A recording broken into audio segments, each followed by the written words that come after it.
Hey guys, it's Dave Salvadore, Blue Line Design. A couple of you had some questions about my new setup for doing 3D printing. This is going to be a fast and sloppy video, so come along as I show you my new garage setup. So this is my new setup, guys. It's nothing glamorous. It is just in the garage.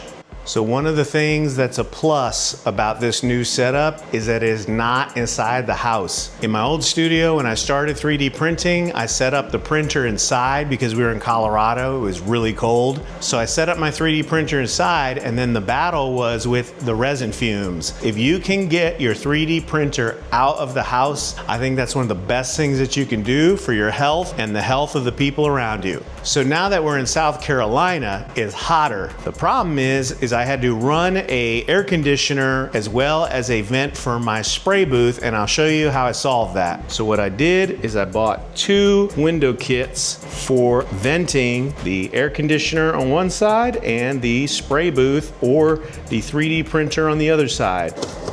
I take one vent off, put the other one on. It's super easy, and that way I can vent multiple things. I also installed a curtain so that I can block out the sun. I also have this little roll-up blind. You just unroll it and cover the window. Somebody that's new to 3D printing asked me if they should have their wash station inside the house. I personally would not do that because I think the smell of IPA alcohol stinks, and I don't want that in my house either. And these people that try to tell you, you don't need a respirator, you don't need to vent it. You still need a respirator. Don't let anyone tell you that you shouldn't take care of your health. So one of the things I started running into was now that it's out in the garage, it would get cold, and I started having print fails. So I had to invest in something for my printer. It was the Elegoo heater. Really cool little device. I have a digital thermometer in here.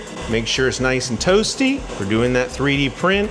Unfortunately, what the heater does is it takes up the port that was used for the vent. So now I leave the vent running while the print is going to extract some of the fumes.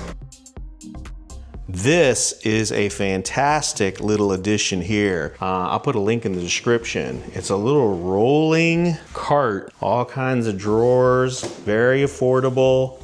And I have all my supplies for processing and cleaning up the prints, and you can just roll it right back under there. Here's where I keep my resins, some cleaning supplies. This is the extra vent that I hooked up to my spray booth. So now my spray booth, this was a problem too. In the old setup, this spray booth was not really strong enough. But watch this, this is pretty cool. I can turn on the spray booth, and then I can also crank up that extra vent.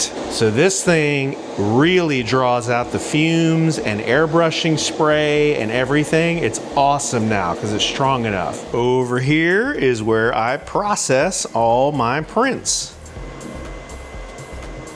So guys, there you have it. It's nothing glamorous. It gets the job done, and I actually like it a whole lot better than my old setup when it comes to dealing with the fumes. So you guys have a Merry Christmas, and until next year, keep drawing, keep designing.